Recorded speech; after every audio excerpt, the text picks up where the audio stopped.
I have to confess, I am super, super excited about tomorrow night, so it is very hard for me not to be excited right now. But that's neither here nor there. That's not in my manuscript, but I'm thankful to go against my want to rush ahead to the party mentality and to pause this evening. And I thought of no better way to pause this evening than to reflect on John Chrysostom.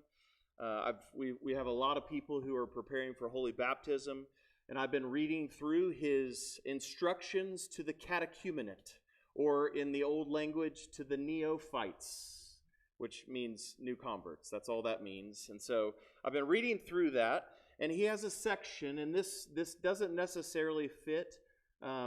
It's not particularly about Good Friday, but he has a section reflecting upon the blood of Christ. The blood of Christ. And so I felt it very appropriate to reflect on that this evening from John Chrysostom.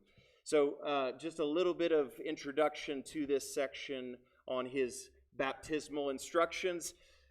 Chrysostom goes in great length. He talks about putting on Christ. We have put on Christ.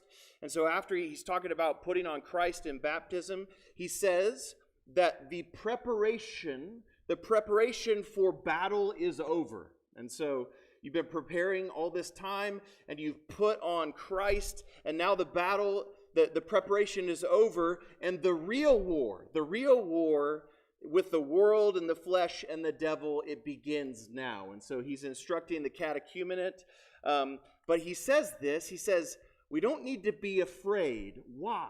Why don't we need to be afraid after our baptism, after we put on Christ, and we're now going into the real war, Chrysostom says? Why don't we need to be afraid? Because Christ arms us, he says, and he feeds us. And we're going to focus on the feeds us part, but let me quote a little paragraph from the arms us part to set up this part.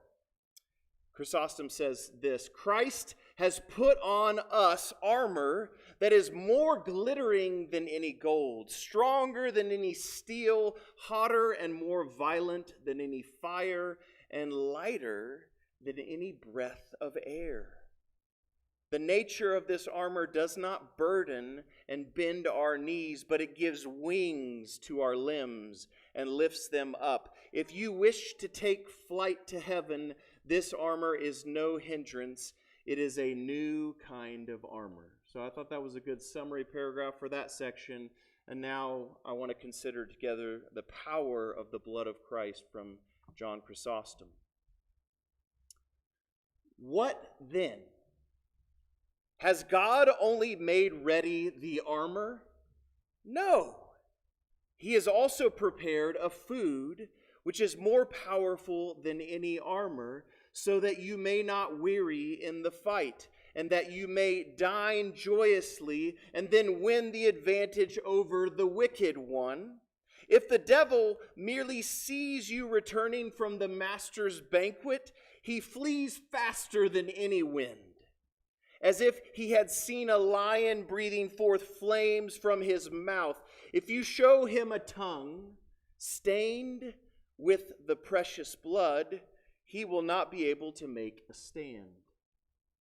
If you show him your mouth all crimsoned and ruddy, cowardly beast that he is, he will run away.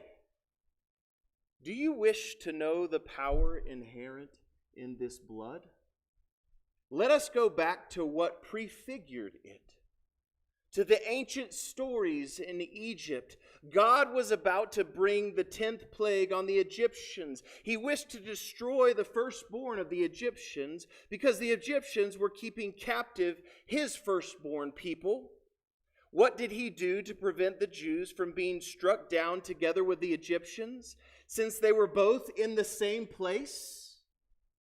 Learn the power of the type, that you may learn the strength of the truth. The plague sent by God was about to sweep down from above, and the destroying angel was assailing one house after another. What then did Moses do? Sacrifice an unblemished lamb, he said. and smear your doors with its blood. What do you mean? Can the blood of an irrational animal save man who has reason? Yes, he says. Not because it is blood, but because it prefigures the Master's blood. Although statues of the emperor have neither life nor perception, they can save the men endowed with perception and life who flee to them for refuge, not because they are bronze, not because they are images of the emperor. So too, that blood which lacked life and perception saved the men who had life, not because it was blood, but because it was a type of the Master's blood. On that day in Egypt, the destroying angel saw the blood smeared on the doors and did not dare to burst in.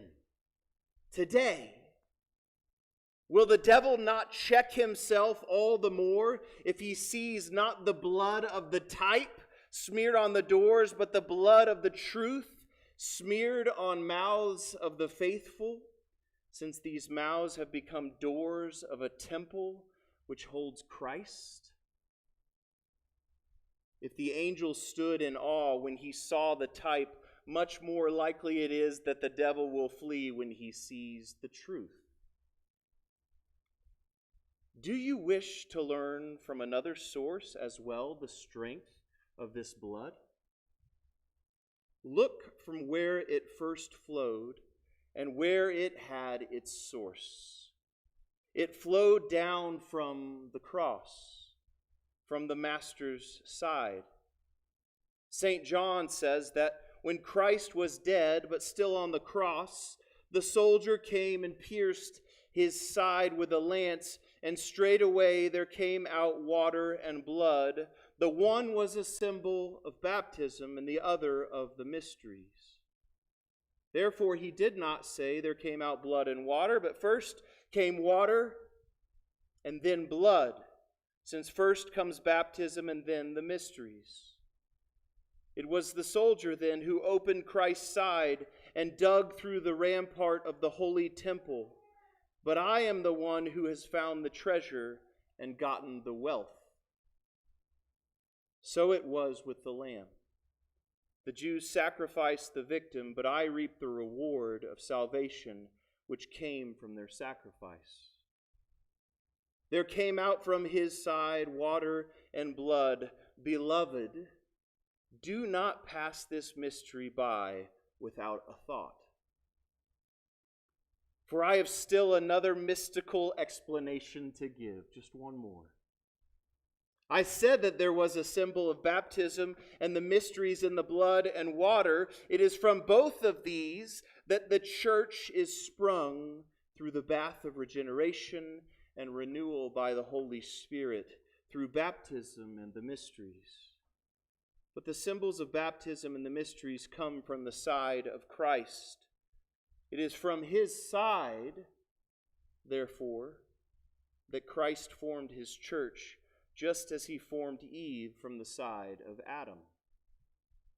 And so Moses, too, in his account of the first man, has Adam say, "Bone of my bone and flesh of my flesh," hinting to us of the Master's side.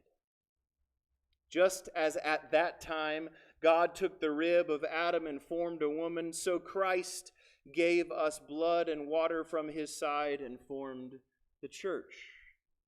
Just as then he took the rib from Adam when he was in a deep sleep, so now he gave us blood and water after his death, first the water and then the blood.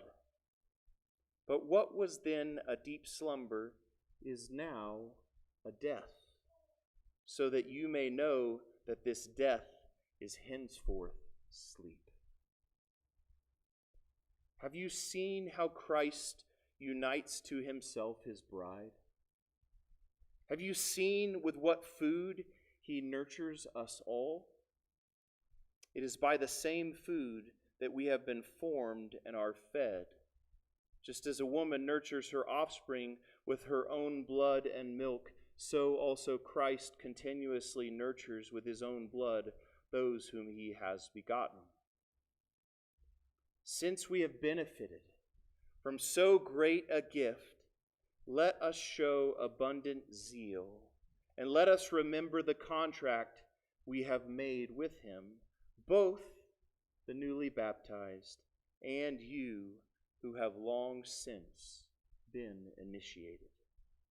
In the name of the Father, and of the Son, and of the Holy Spirit.